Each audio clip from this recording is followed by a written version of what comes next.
の人お父ちゃんみたい。素敵でちゅ。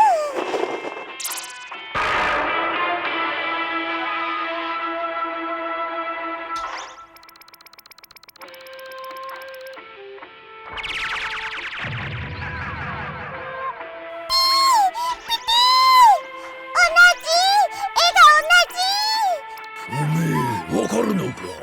そうよ、ケンさんと同じ恋の滝登りよ。立派な人間になれるようにってな。